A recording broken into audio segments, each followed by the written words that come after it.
guest. Our guest is a triple threat.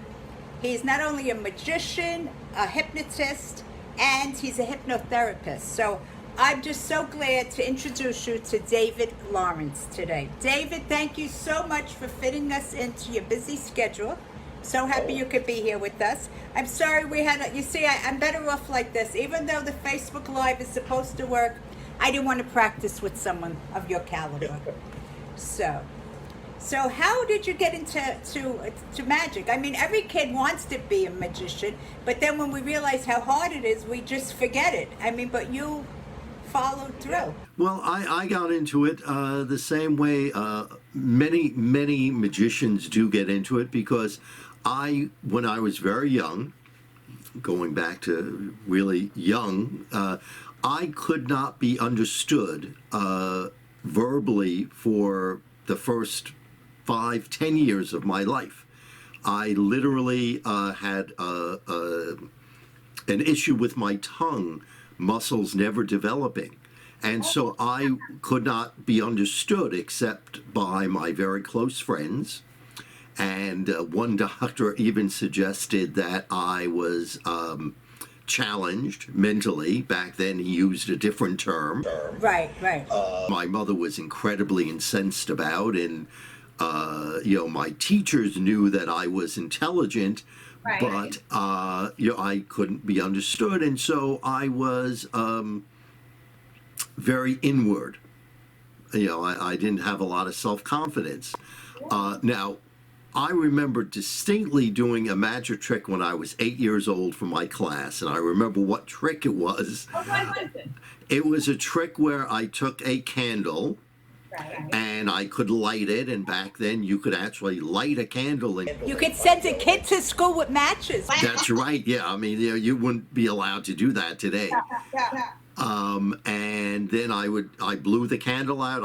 And it was a big candle, big table candle. I put it in a paper bag, and I crushed the paper bag, and it had disappeared. Yeah, so I mean, so I remember that, but it really turned around when I was about 14 or 15, and I realized that I wasn't getting girls. And I did what a lot of kids do, and I said, I should learn like magic or something. So I went to the school library, and I took out a book called The Illustrated Guide to Card Tricks by a gentleman named Walter Gibson, which, if you're from a certain age, actually probably older than even we are, if you remember, there was a radio program called The Shadow. The Shadow Knows. If you've ever heard that expression. If I did, I wouldn't admit it, so let's just... Okay. I never heard it myself, but I was told that he was, in fact, the Shadow.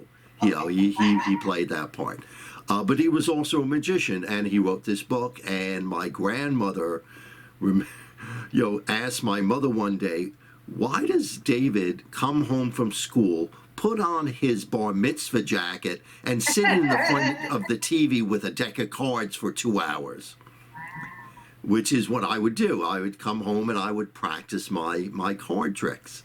And that's how I got as good as I could get. I mean, it takes a lot of practice to do some of the things that I do. It was those formative years, and then a friend at school said, my nephew or someone is having a birthday party. Can you come over and do some tricks? And so I had my parents take me to the magic shop, and we bought a bunch of tricks, and that was the worst magic show probably ever performed, because I had no idea what I was doing, but that sparked it, and then I started actually learning a little bit more, and I did the shows during college, and paid for some things in college while I was there, and then I had been doing it on the weekends for many, many years, and then, oh my goodness, must be like 20 years now, I went to a conference that was specifically for children's entertainers. And that's when I really started getting, I shouldn't say professional or good, but I learned so much from attending those conferences. And that's also where I learned mind reading, believe it or not, because there were some people that did mind reading type of shows in addition to their children's shows. So I was exposed to that, and then in 2008, I was how do I say it? I was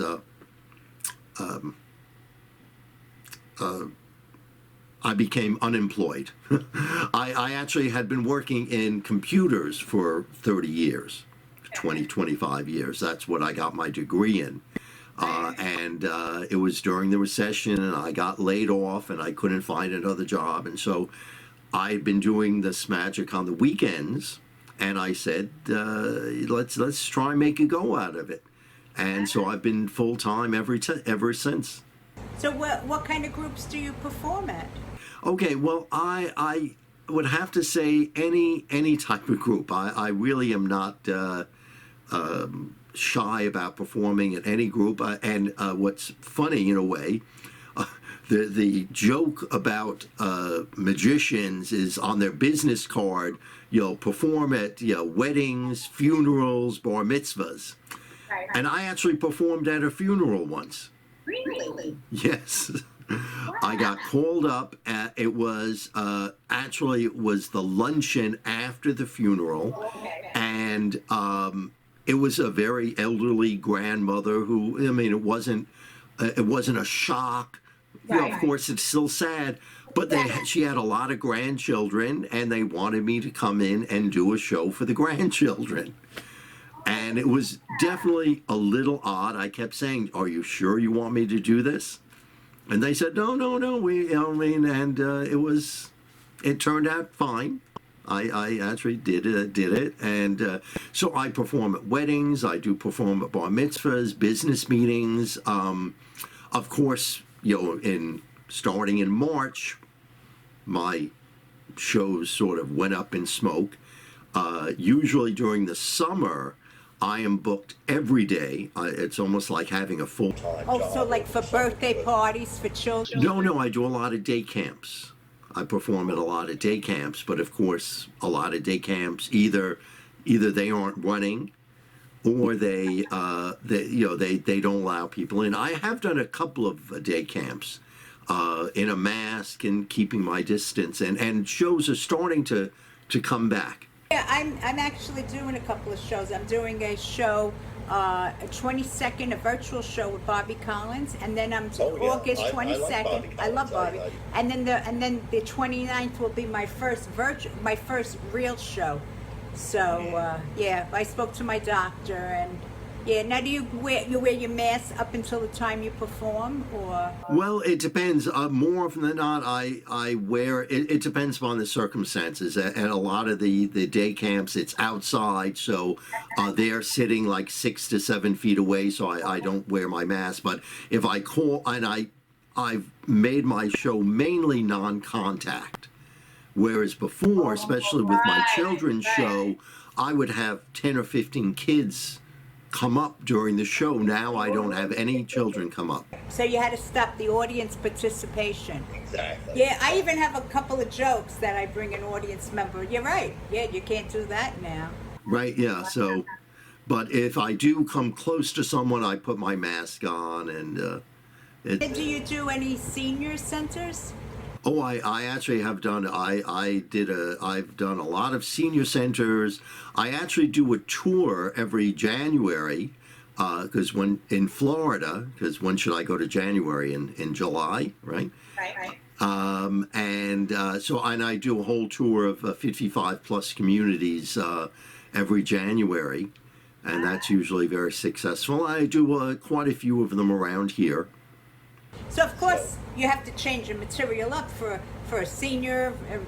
Right. Yeah, I don't do the. Yeah, I have a lot of different shows that I do. I do what I would call my quote unquote real mind reading show, that is quite impressive. You know, people, I always tell, we have friends who we've known for, I don't know, 30, 40 years. And I was doing a show by where they live. They live in New Jersey. And they had never seen me really perform, especially my mind reading show. But they knew I was a magician. They've seen me perform other things. And the wife came up to me after my mind reading show and actually asked me, "When did you learn how to do that?" And so that I always take that as a good sign. Yes, yes. So you had asked me if I could get 5 small articles. Oh yeah, yeah. So let's do. All right. So you have 5 objects in front of you. Okay. Pick one of those. What? Can you hold them up just so that I can see what they are? Just hold them up so I can see what they are. One at a time? All of them together. What do you got there? It's a coin, 2 coins, 4 coins, 4 coins. and this. Oh, okay. All right. Do you need to know what this is? That looks like it's a button type of thing. Yes, this is great for the coronavirus. When your pants don't fit, you put the button here and you loop it in here. It's called a waist stretcher. Okay. There you go. All right, you know what? Make the waist stretcher your favorite object. And you know what? For anyone that is going, looking at home, they can do this too. All they have to do is get 5 objects and lay them out in a row and put your special object all the way on the right. Okay. So you have, 5 objects all in a row, right, Debbie? Right, yes I do. Okay, now in a minute, what I'm going to have you do is a series of steps where you're going to take your special object and swap it for an object right next to it. Okay? And any of the objects can be moved. Well, no, it has to be the object right next to your object. But it doesn't matter if it's my very best, favorite or the next favorite. Anyone could be moved. No, you pick up your favorite object and you're going to swap it with one of the objects on either side of your favorite object. So right now your object is all the way on the right, correct? Okay, swap it with the object right next to it. Okay. So right now, Debbie, I can say with some certitude, your object is second from the right. Correct? Okay. Now this is where it gets interesting. Because now I want you to swap it again with an object on either side. Okay. Now, if your object is all the way at the end of the row, you can only swap it one way. Right. Okay. But right now you could swap it 2 ways, correct? Correct. Swap it now with one of the 2 objects on the other side, but don't tell me where it is now. Okay. Okay, you did that? Yes. All right. Do it again. Swap it with an object on either side. Okay. One more time. Swap it. Okay. And one more time, swap it. Okay, so right now there would be no way for me to know where your object is because we've swapped it a few times. The object all the way on your left is not your object. Is that correct? Correct. Take that away. So now you have 4 objects. Right.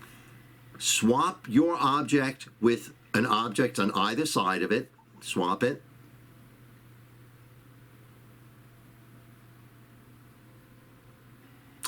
The object on the left is not your object. Is that correct? Right. Take that one away. Right. One more time, swap your object. Swap your object with one on either side. If it's on the end, okay. So now you have 3 objects left, right? Right. The one on the left is not your object, correct? So you have 2 objects, one on the left and one on the right. Yes. without picking them up into the camera view. Pick up the one on your left in your left hand and the one on your right in your right hand, but don't bring them into the camera view. Put the one in your right hand down. Your left hand is holding your object, is correct? All right. I don't know how you did it, but you did. What? You did. The way the That's right. That's right. wow, that was great. That was, Thank you. I don't know how you did it, but that was fantastic. Oh, Thank my you. pleasure. Well, that's sort of some of the things I do. I've been also doing virtual shows. I've been doing a couple of different virtual shows. And where can we find those? Well, they were not put out on public. They were for private, private party. Oh, that's a great idea. Yeah. I did a fundraiser for a temple in New Jersey. That was very successful, and I've done some library shows, some libraries. Oh, I've done some library shows. Yeah. Wow. I did Yeah. one. Yeah. That is. And I actually, this is my studio here. I have different backgrounds that I use, and I have lights, and so So is that a real background, or is that just one you chose? that's well. I mean, it's one I found it. I mean, it's Oh, okay. Very nice. Yeah. So now, how did you realize that that you're a mind reader? well. I mean, it really is stuff that I've learned over the years. It's really, it's really something literally any 5 or 6 year old could do with like 30 years of practice. It's something I go to mind reading conventions, believe it or not. But now in this Friday, I'll be attending virtually a hypnosis convention, believe it or not, in Las Vegas. I was going to be going out there, but with the virus, Were you scheduled to go out there?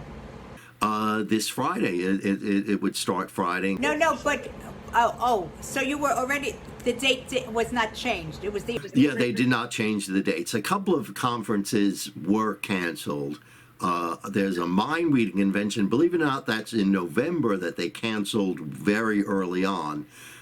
Probably because they didn't want to be responsible for the hotel and stuff like that. It's also very smart because we're not the way they talk. The winter it might peak again, so it's probably better to do things now for the next couple of months that we have. Yeah.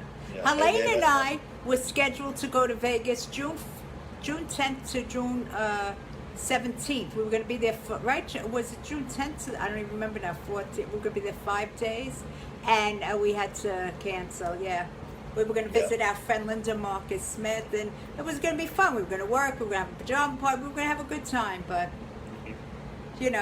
they say man plans and God laughs. So That's exactly right. and you hope for the best, but That's sometimes exactly it right. changes, right? Whoever saw this coming? Yeah, Maybe you yeah. did. Did you see it coming? I did not see it coming. No, I'm not. As a matter of fact, that's one thing that I don't do is I don't do predictions. When you get into this, one of the things over the years is you really have to find what you're good at and what you're not good at. And when I was first starting into mind reading, I did all kinds of different routines, and I really sort of honed in on what I can do, what I can put across. And predictions I've never been comfortable with in terms of because you get exactly can you predict the lottery type of thing, and I never wanted to answer that question. Yeah, I know a lot of women. They have parties with a fortune teller. I'm a little afraid of that. I really am. I know it's nothing usually too much, but I always worry. Like, because if I knew something was going to happen, I'd rather not know. Right, yeah. But, I actually, one of the things I haven't done in a long time, but I also have done palm readings. Wow. Yeah, and I learned how to do those, and I actually do read the palm. I mean, it's not the same sort of thing to every person. I'm not sure I've learned the meanings of all of the lines, or at least a lot of them. But it was, again, just for fun. I never wanted to have someone go off and, not do something because I told them. Right. You didn't want that responsibility. Exactly. Yeah. And, one of the things I did during the coronavirus, because all of a sudden my shows disappeared, and I had been thinking about doing it anyway, was to get into this hypnotherapy. That's Using very my hypnosis necessary. Using my powers for good, as it were.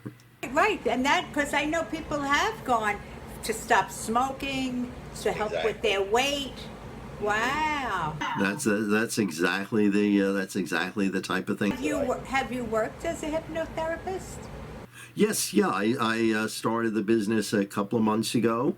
I'd been doing hypnosis for like 5 or 6 years, and so I knew the power of it. And it sometimes amazes me what I can get people to do. I actually did a hypnosis show yesterday.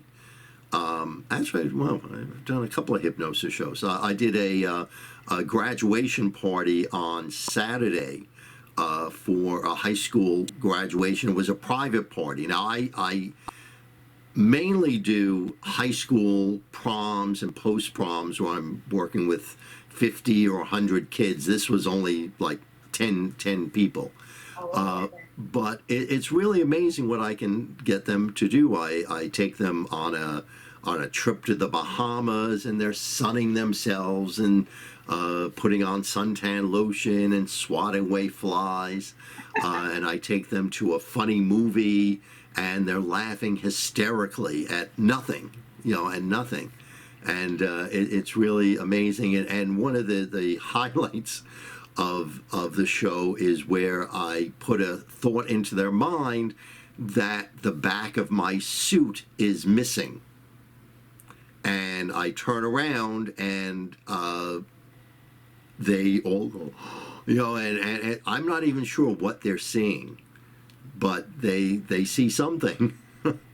And so it's a lot of fun. So, but getting to the hypnotherapy, I don't do anything like that. It's all dealing with helping people make changes in their habits, their thought processes. I had a client who was obsessed with ice cream. He really liked ice cream. And so I put some suggestions into him. And after our session, like 2 or 3 weeks later, he said he hadn't touched ice cream since then. Now, Jill Zuddy's here. She said that she loves this. Can we put people in a trance and leave them there? No. That's a myth about getting stuck in hypnosis. And if you don't want to be hypnotized, you cannot be hypnotized. The idea that you can walk up to someone and shake their hand and do something and put them into hypnosis if they really don't want to, that doesn't work. And the same thing with the trance itself. If I could put you into the deepest trance, and you'll go to sleep and wake up in the morning just feeling refreshed. Well, I did catering for a few years, and I remember my arm hurt. And there was a priest who was going to be at the dinner that I was serving, and I spoke with him, and he just put his hand right on where my pain was, and it did lift. And I didn't even ask him. So I guess we all have different gifts, Well, everyone, hypnosis is a very common state. The people watching your Facebook Live right now are in a mild state of hypnosis, because if someone walked up to them and tried to get their attention, they're probably so deeply engrossed in what you have to say and maybe what I have to say that it would be hard to get their attention. That's a mild state of hypnosis. Oh, I see. If you're driving, if you're driving down the road and you're listening to the radio, or you're just lost in thought, You can either miss your exit. I like to say you go into automatic pilot. You miss your exit, or you get to where you're going, and you really don't remember the drive. Yeah, that's amazing. That's a form of hypnosis.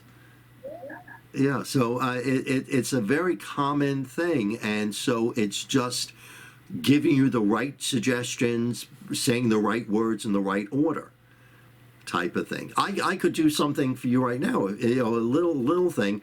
Put your hands up like this. Okay, give them a little shake, a little wiggle. That has nothing to do with hypnosis. That just makes me smile. All right. Clasp your hands together like this. Clasp your hands. And the people at home can do this too. No, put your palms together. Palms together. All right, tight. Like that. Now, in a minute, not yet, I'm going to count to 3. Don't do this yet until I get to count to 3. You're going to extend your forefingers out like this, and you're going to concentrate on the space between your forefingers. And I want you to imagine there are little electronic magnets, powerful electronic magnets at the tips of your fingers. All right, let's see if this works. All right, 1, 2, 3, extend your fingers, concentrate, and you'll find that your fingers are going to start to pull together. Those magnets are pulling your fingers together. The more you try and pull them apart, the more they come together. The more you try and pull them apart, the more they come together. You make it real. They are just coming together, just like that. Just like that. And when they come together, you can drop your hands. And it's amazing. Now the thing is, I'll be very honest with you. That is not really hypnosis, but that tells us something about how hypnosis works in terms of there are tendons in your fingers that actually pull them together. You could go away and do this, but you were following my instructions. Right. And because I put the right words in the right order, this happened automatically. And hypnosis is sort of the same idea. I say the right words in the right order, and it happens automatically.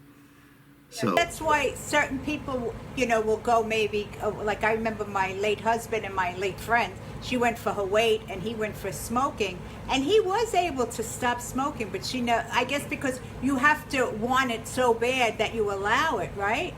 Well, all hypnosis is self-hypnosis. I'm just the conduit to it happening. You put yourself into hypnosis, you make it happen.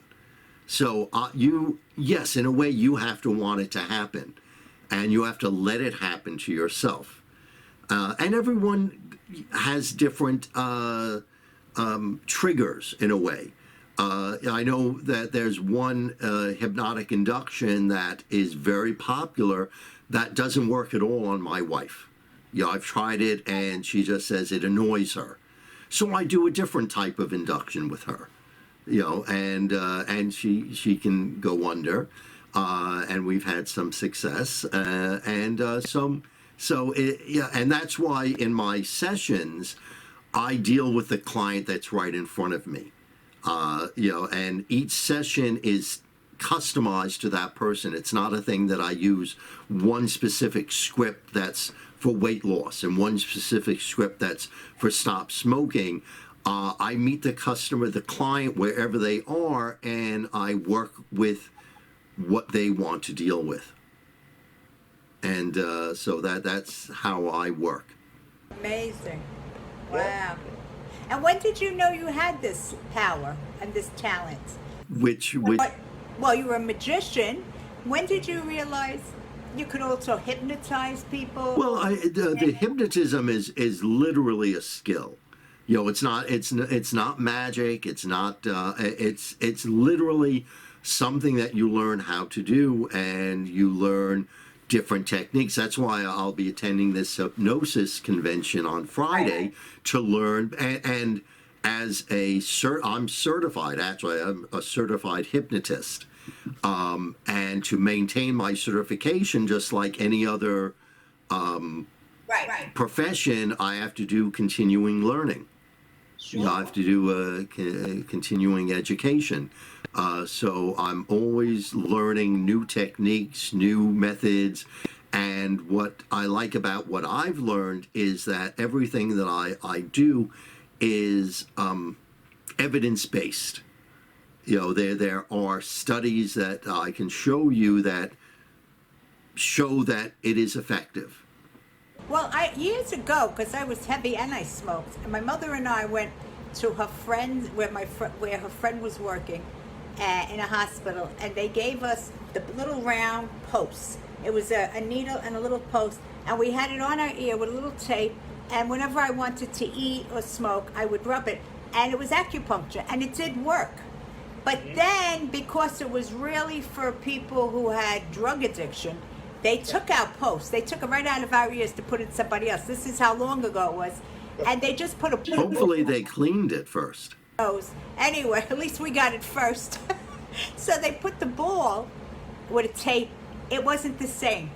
I guess there's trigger points. And you know what? Where it was with the pin, the actual pin. Really? Yeah. Interesting. Yeah. Well, I mean, I do a what I call a virtual gastric band, Wow. where we do a little virtual operation where we virtually put a gastric band around your stomach, and with suggestions, you eat less.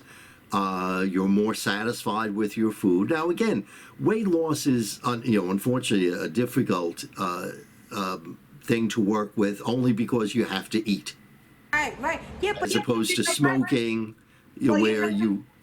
I know a little about this, and I know, like, some people say, well, alcoholics don't have to drink again, and we always have to eat. But that's not exactly true, because alcoholics still drink in recovery. They still drink coffee. They still drink soda. So myself, I am a food alcoholic, and yes, I have to eat, but there's certain foods I just don't touch. And that's Right. how I've been able to maintain between 60 and 70 pounds by God's grace. So, and food, I really think something like that should be medically paid. That should be paid for by the health profession. I do, because that is very necessary. Yes. There's healing, right? There's no cutting, there's no blood, no anesthesia. I think that's a fantastic, very necessary procedure that you can do. I'm so happy that you've helped people like that. Because, a drug addict, an alcoholic could say, I want to stop drinking, my life's unmanageable, they'll put them in a rehab. A food addict has to say they're suicidal. They will not give us the same respect. And a lot of people that die, they die from heart attacks, they die from high blood pressure. It's really obesity that's bringing it on. A lot of people, unfortunately, some people need canes, but a lot of people that are overweight with canes, that's because of the weight also. And, my heart breaks for them, because that's me. That would be me if I didn't get help through a food program. All right. Well, that's great that you found it. Because I know people that have had surgeries. A friend of mine, she put 100 pounds on twice with the surgery. Because, yes, you're only allowed to eat a little bit, but if you're a compulsive overeater, you'll eat a little bit every 10 minutes. Right. And the weight will come back. Yep. Yeah. I think that's great that you're doing that. That's some service, really. Yep. Yeah. Well, that's what I really I look forward to really helping helping a lot of people. Yeah. And that's so. I think that's wonderful. I really do. Well, thank you very much. And if I come across anyone that is having an issue, because we never know, it's a day at a time, I would like to pass your name on to them. I would love that. That would be wonderful. All right.